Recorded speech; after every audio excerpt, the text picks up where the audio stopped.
Добрый день.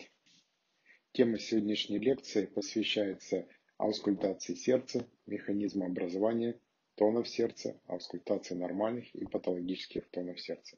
В практике любого врача аускультация сердца относится к обязательным методам диагностики. Диагностическая ценность данного метода очень велика. Ни один клинический случай не разбирается в условиях отсутствия проведения аускультации сердца. И в связи с этим владение методикой аускультации сердца является обязательным навыком для врача любой специальности. Вначале давайте обговорим, какие же цели ставит исследователь перед тем, как приступить к аускультации. В данном случае мы используем метод для выявления звуковых явлений, звуковых феноменов, которые возникают во время деятельности работы сердца. Еще и добавить правила аускультации. А именно, существует 4 правила. Они обязательны для выполнения. Первое правило. Аускультация проводится в горизонтальном и вертикальном положении. Второе правило. Аускультация проводится на высоте выдоха. Третье правило. При необходимости аускультация проводится после физической нагрузки. И четвертое правило аускультации. Клапаны выслушиваются в порядке уменьшения частоты их поражения. Проводится в следующей последовательности. Первая точка аускультации – это верхушка сердца, где мы проводим аускультацию митрального клапана. Во второй точке, а именно это во втором межреберье справа у грудины, выслушивается клапан аорты. Третья точка используется для того, чтобы провести аускультацию клапанов легочного ствола, и располагается данная точка во втором межреберье слева от грудины. Четвертая точка, обязательная точка аускультации, располагается возле основания мечевидного отростка грудины и применяется для аускультации трехстворчатого клапана. Пятая точка – это дополнительная точка эрба. Располагается в третьем межреберье слева от грудины. Дополнительная точка выслушивания аортального клапана. Вот на данном слайде вы можете увидеть расположение этих точек. Первая точка, которую мы сказали, это точка, которая применяется для выслушивания аускультации митрального клапана. Располагается в пятом межреберье внутри от левой средней ключичной линии. Также мы проводим и определение верхушечного толчка при пальпации. Определить расположение второй точки не составляет труда при правильном применении методики пальпации. При правильном межреберье, которое является самым широким у человека, легко находим край грудины, и здесь мы определяем с правой стороны точку проведения аускультации аортального клапана. С противоположной стороны, по левому краю грудины, во втором межреберье, мы с легкостью определяем при помощи пальпации точку проведения аускультации легочного.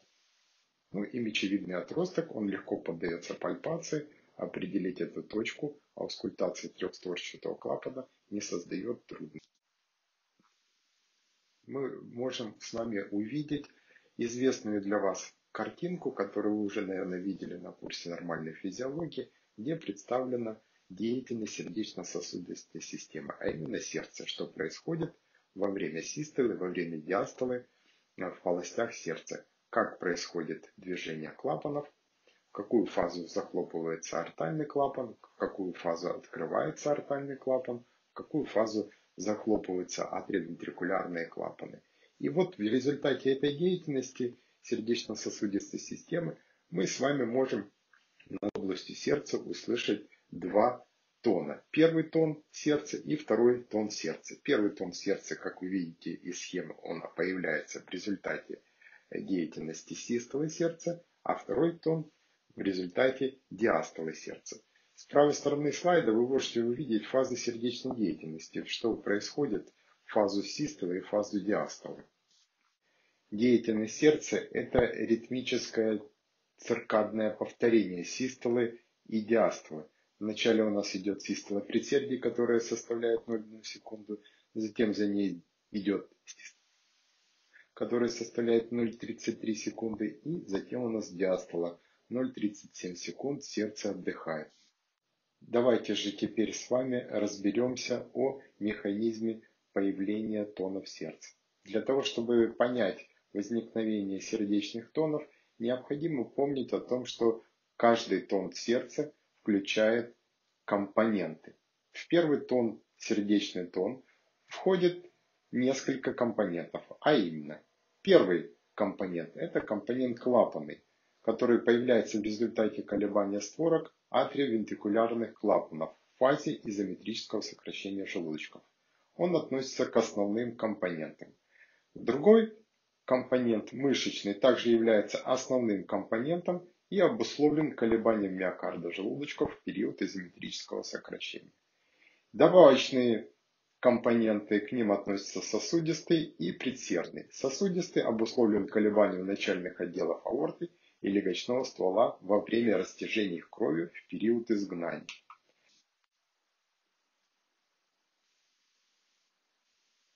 Компоненты, которые образуют второй сердечный тон, включают в себя два компонента. Первый компонент клапанный, он самый основной, появляется в результате того, что происходит колебание полумных створок клапанов аорты и легочного ствола во время захлопывания их в начале диастолы.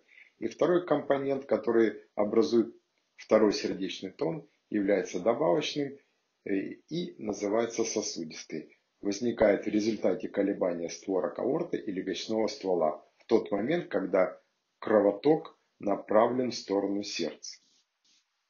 Для проведения правильной аускультации сердца необходимо помнить 4 основных признака, которые помогают нам разделить первый тон сердца от второго тона сердца. Первый признак – это место наилучшего выслушивания.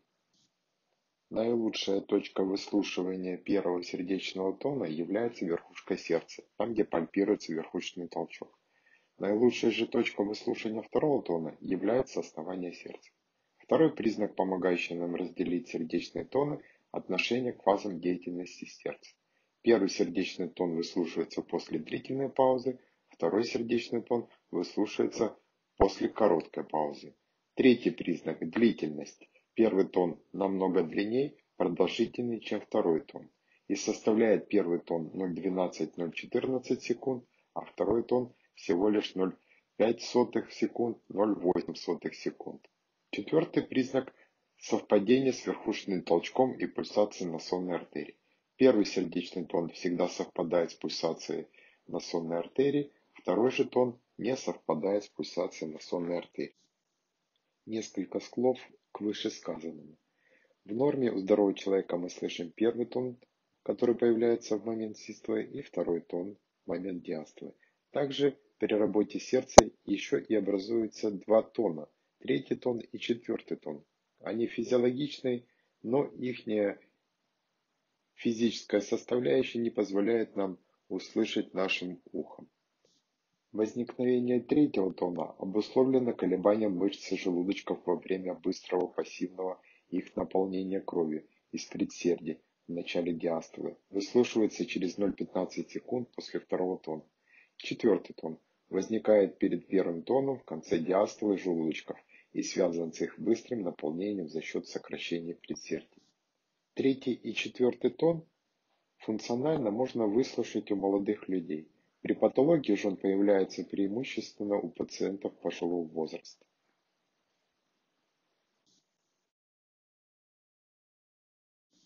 На следующем слайде схематически мы с вами видим, как могут изменяться тоны сердца. Они могут изменяться по силе, то бишь громкости, происходить усиление или их ослабление. Может происходить изменение по тембру, выделяют хлопающие металлические. Также может происходить сердечными тонами раздвоение и расщепление. И в заключении также может происходить появление дополнительного тона сердца. Выделяют следующие причины изменения тонов сердца. Изменение тонов сердца может произойти в результате изменения сократительной способности желудочков, по причине изменения физических свойств клапанов, по причине изменения высоты давления в аорте или легочном стволе, по причине увеличения интервалов между отдельными компонентами тона. Также в качестве проводящей системы грудная клетка, легкие. по причине качества органов, прилегающих к сердцу. Все причины изменения обоих тонов сердца можно подразделить на три основные группы. Первая группа составляет внесердечные причины, или по-другому называются они экстракардиальные. Вторая группа – сердечные причины, или по-другому называются кардиальные. И третья группа – все другие. К экстракардиальным причинам ослабления обеих тонов относится толстая грудная клетка, причина ожирения, отек стенки грудной клетки, подкожная эмфизема в области сердца, эмфизема легких, левосторонний эксудативный плеврит. К причинам сердечного характера ослабления обоих тонов относятся такие заболевания: миокардит, инфаркт миокарда, кардиосклероз, кардиомиопатия, гидроперикард, которые приводят к снижению сократительной способности миокарда. К другим причинам относятся массивное кровотечение, шок, коллапс. На следующем слайде мы с вами видим причины усиления обоих тонов. Несердечные причины усиления обоих тонов. К ним относятся тонкая грудная клетка, сморщивание краев легких, уплотнение краев легких, опухоль заднего средостения, высокое состояние диафрагмы, наклон туловища вперед, большая каверна в легких. К причинам сердечного характера усиления обоих тонов относится физическая нагрузка, базедовая болезнь, возбудимый тип нервной системы. Отдельный интерес занимают причины изменения одного из тонов сердца. На данном слайде представлены причины ослабления первого тона. К ним относятся приобретенные пороки, те, которые приобретает пациент в результате какого-либо патологического процесса. Такие пороки сердца, как недостаточность двухстворчатого клапана, недостаточность клапанов аорты, недостаточность трехстворчатого клапана, недостаточность клапанов легочной артерии и стеноз устья аорты. Давайте посмотрим на этот слайд. На нем представлен порог сердца, приобретенный недостаточность двухстворчатого клапана. С левой стороны мы видим, что кровь в момент систолы перетекает из полости желудочков в крупные сосуды, аорту и легочной ствол. С правой же стороны мы видим ситуацию измененную, изменение гемодинамики, направление необычного потока крови, который возникает в систолу и направлен из полости левого желудочка в полость левого предсердия.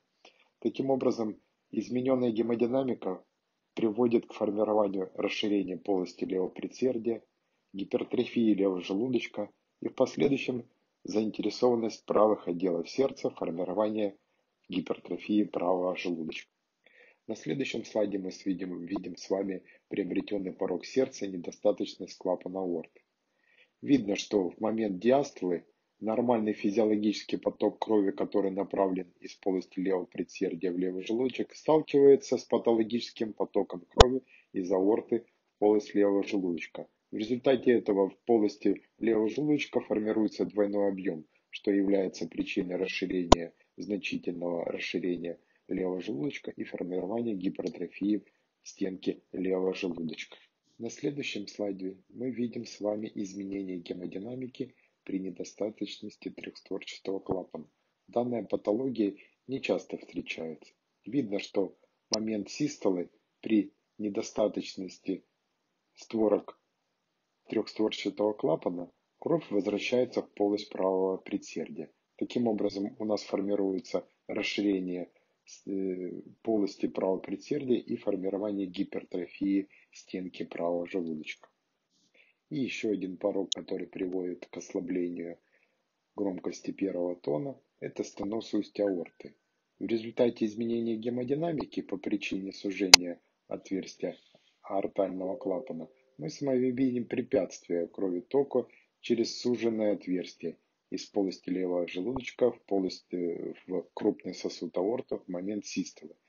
Чрезмерное перенапряжение стенок левого желудочка приводит к формированию гипертрофии стенки левого желудочка, что является изменением мышечного компонента, который вносит вклад в формирование громкости первого тона.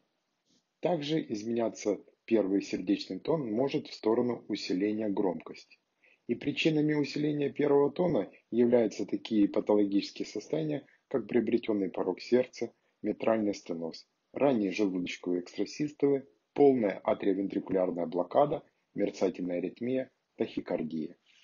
На данном слайде мы с вами видим изменение гемодинамики движения крови в результате приобретенного порока сердца митрального стеноза. Видим с вами, что перенапряжение стенок левого предсердия в результате сужения левого атриовентрикулярного отверстия развивается расширение данной полости и гипертрофия стенок левого предсердия.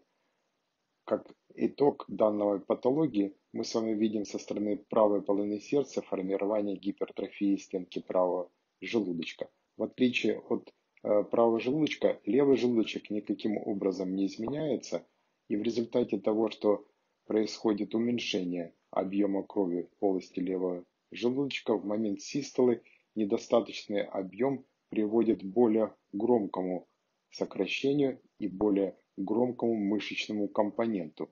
Это и есть причина усиления громкости первого тона. На данном слайде мы с вами видим причины ослабления второго тона. Ослабление второго тона на основании сердца может происходить с одной стороны, или на стороне аорты, или на стороне легочной артерии. В том случае, когда ослабление второго тона происходит над аортой, мы должны думать о следующей патологии – недостаточности клапанов аорты и стенозе устья аорты. Если же происходит ослабление второго тона над легочной артерией, то причинами может быть недостаточность клапанов легочной артерии или стеноз устья легочной артерии. Кроме ослабления второго тона над аортой, выделяют также и причины усиления второго тона над аортой. В результате повышения артериального давления в системном кругу кровообращения захлопывание аортального клапана происходит более сильно, то бишь более громко. И таким образом при артериальной гипертензии, гипертонической болезни и симптоматической артериальной гипертензии мы с вами услышим акцент второго тона над аортой. При таких патологических состояниях, как недостаточность митрального клапана, митральный стеноз, заболевания органов дыхания, хронические обструктивные болезни легких, формируется усиление второго тона на легочной артерии. Или, другими словами сказать, формирование симптома акцента второго тона над легочной артерией. Симптомы изменения тонов по тембру. Выделяет хлопающий первый тон при митральном стенозе и металлический оттенок при выраженном атеросклерозе аорты, что называется раздвоением тонов. Раздвоением тонов называется такое явление, при котором во время аускультации сердца вместо одного тона выслушиваются два коротких, быстро возникающих один за другим. Раздвоение тонов обусловлено асинхронным возникновением отдельных компонентов сердечных тонов в правой и левой половине сердца.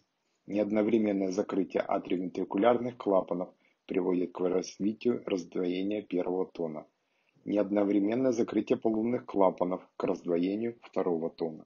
В отличие от раздвоения, расщепление тонов возникает тогда, когда обе части раздвоенного тона разделены слишком коротким интервалом и не воспринимаются как два самостоятельных тона. Патологическое раздвоение первого тона наблюдается в случае неодновременного сокращения правого и левого желудочка во время блокады одной из ножек пучка Гисса. Патологическое раздвоение второго тона в случае запоздалого замыкания клапанов легочной артерии вследствие повышения давления в малом кругу кровообращения, митральный стеноз, эмфизема легких, а также в случае отставания смыкания аортального клапана у больных артериальной гипертензией. Другими словами, мы можем заметить, что любое раздвоение тона сердца вначале было расщеплением.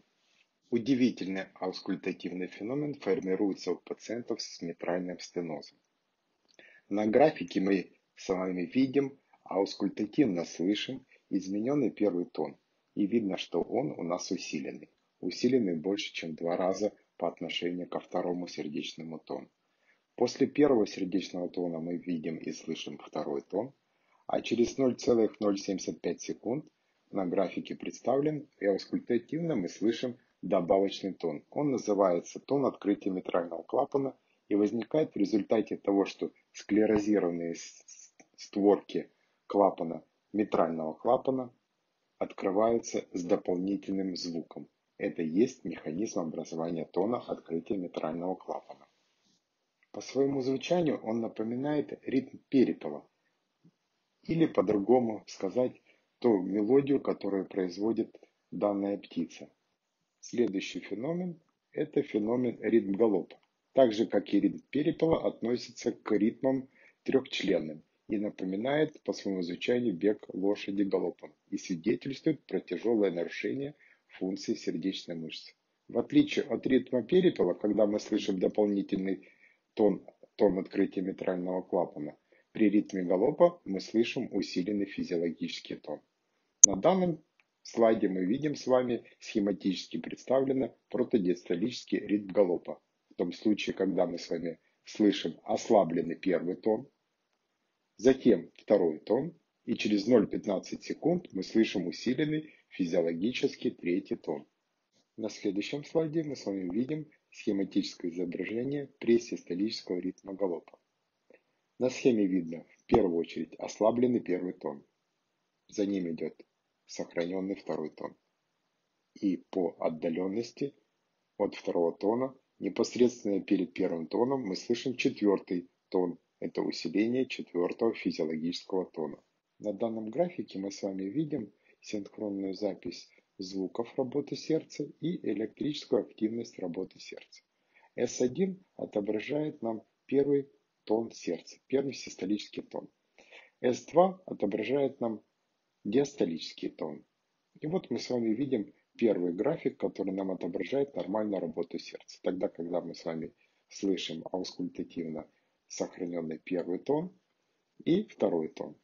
При ритме галопа же мы с вами графически видим появление усиленных физиологических третьего тона, четвертого тона или обоих, третьего и четвертого тонов сердца.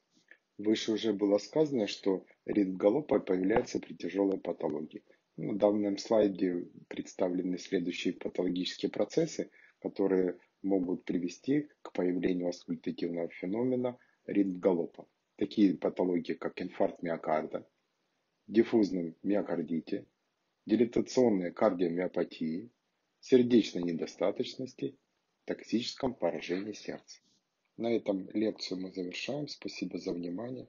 На следующей лекции мы с вами будем разбирать аускультацию шумов сердца.